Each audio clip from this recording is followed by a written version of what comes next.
عليكم خوتي خواتاتي، كي دايرين؟ لاباس عليكم؟ كنتمنى تكونوا كلكم بألف خير وصحه وسلامه ان شاء الله والجميع يا ربي. والمهم اليوم ان شاء الله بغيت نشارك معكم واحد الطريقه ديال بغيت معكم دانيت ديال الشوكولات.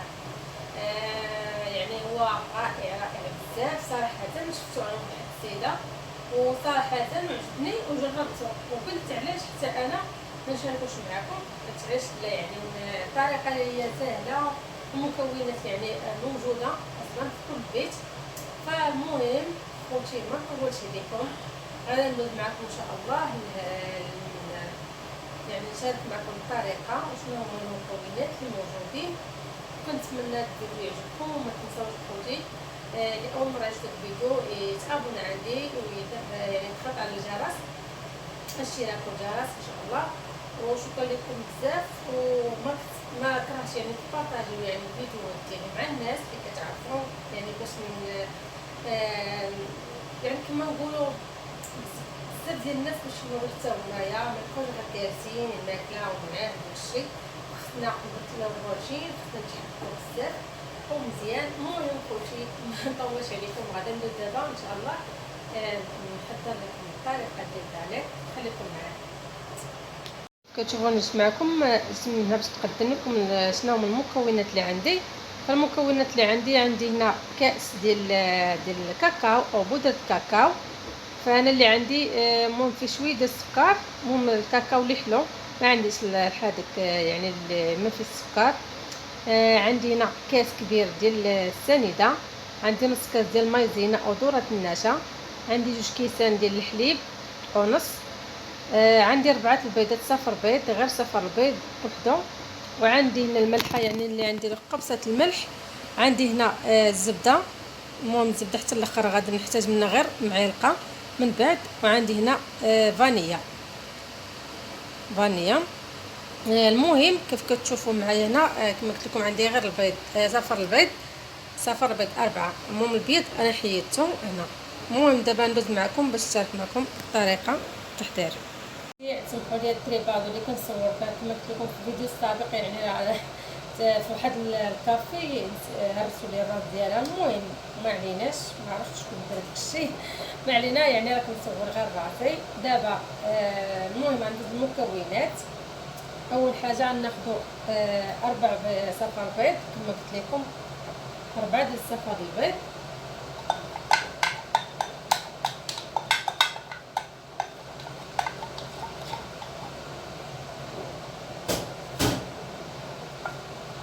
غناخذ هنايا السكر،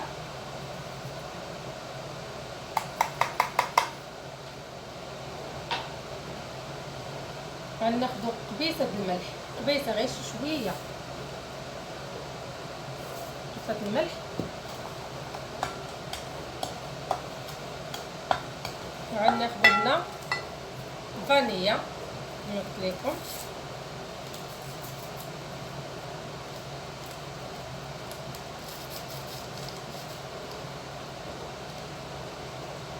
غادي ندير 5 غرام هاد اللي عندي. في المغرب عندنا يعني 8 غرام. المهم غنخلط هادو مع بعضياتهم. غندير هنايا نص كاس ديال المايزينا وذره النشا،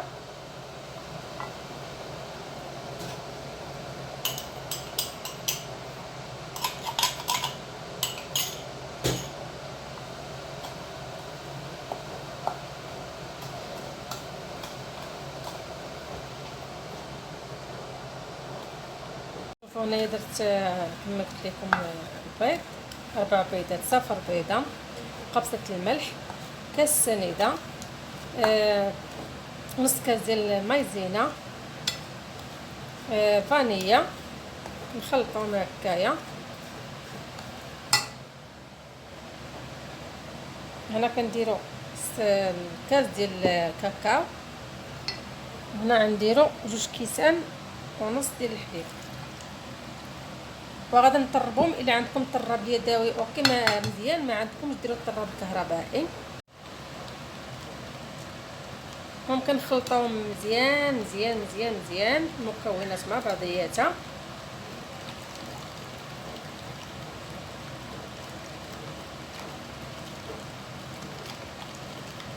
المهم انا نخلطها ونكملها ونرجع معكم بعد ما طربته. دابا غادي ندوز نديرو في الطنجره باش نغليه، ومن اللي يغلي ديك الساعات نحط الزبده. المهم خليكم معايا يا خواتاتي. كيف كتشوفوا ها هو عندي دابا هنا كيدار هاد الرغوه، يعني من بعد ما كيجهز هذا الخليط. المهم تبقاو تحركوا ما تحبسوش التحراك. ملي تشوفوا جاهز هذيك الساعه غادي نديروا واحد المعلقه ديال الزبده. انا المهم ها هو جاهز عندي شويه. المهم غندير هنا الزبده معلقه كبيره ونعاود نخلط. وانا معكم اخوتي. المهم انا كنحرك شويه بشويه. من بعد ما جهز عندي الخليط انايا ديال دانيت، انا جهزت هادو 6. المهم دابا غادي ندوز باش نعمرهم.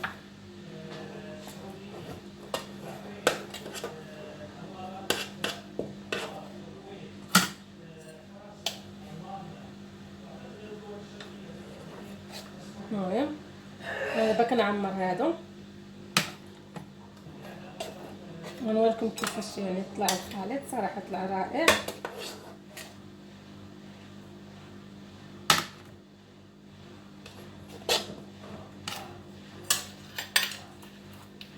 صراحه دابا باقي سخون.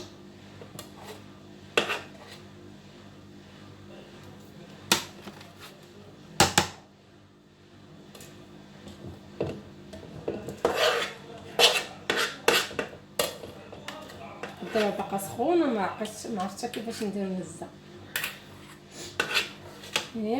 انا غنعمر هذا ونعمرهم انا معكم خواتاتي. كيف كتشوفوا هذا هو الشكل النهائي ديال دانيت اللي دارت. المهم حطيته في هاد اللعيبات هادو. المهم غنخليه تقريبا واحد 5 دقائق حتى ل 8 دقائق، ومن بعد غادي نديرو في الثلاجه ومره ناكل منه. المهم درتهم غير ليا المهم كيجيو صراحه رائعين والله العظيم. يعني هاد الطريقه ديال البيت كتجي صراحه زوينه وفيها يعني كما نقول حاجه كتكون دايره على اليد، كتكون يعني اكيد صحيه ونقيه. المهم هادشي اللي نقول لكم. كنتمنى ينال اعجابكم هذا الفيديو وكنتمنى منكم تجربوها، وشكرا لكم بزاف وباي باي.